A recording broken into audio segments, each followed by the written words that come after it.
Hi there. So stakeholders, one of the things that you'll have to deal with as a delivery manager is negotiating, communicating with stakeholders. And this can be fun sometimes and this can be difficult sometimes.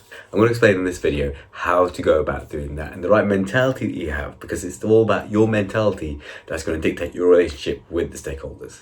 The key thing is to present to stakeholders a clear plan on what you're doing, contingencies, risks, and all that sort of stuff, clearly planned out, and then ask them for input into that.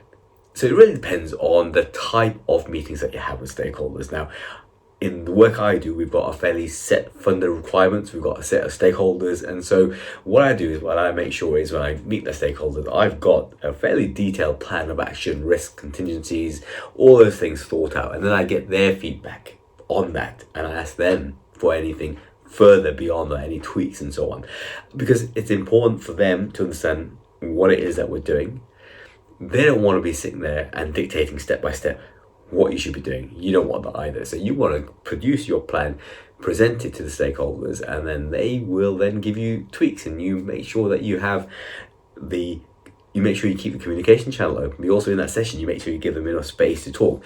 Now, how did you come about your plan? Well, that's obviously involving stakeholders, right? So that means the next thing that you have to make sure you do is you keep them involved every step of the way.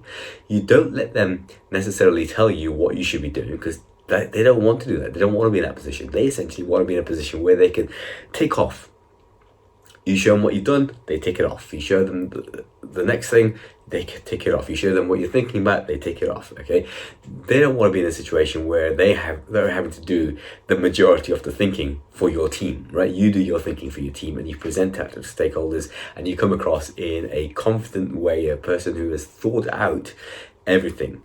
Maybe just needs a direction on something because of some funder requirement that maybe you might not be 100% aware of, okay? But you have the bulk part of it, that's your job. And they're just there to make sure that there's no gaps that they can see, because they might have a different perspective. They might have an input from a different audience that you're not as aware of. So what that means is that any concerns that they have should be built into your plan. So there won't be any uncomfortable moments where they're presenting a concern that you have no idea about, right? But if that does happen, you just give them space to talk it out. Talk it out, space it out, incorporate it into the plan. The key thing there is not to try to dismiss their concerns, but is to understand their concerns, let them know that you've understood it. And we can talk a bit more about that sort of reflective conversations that you can have.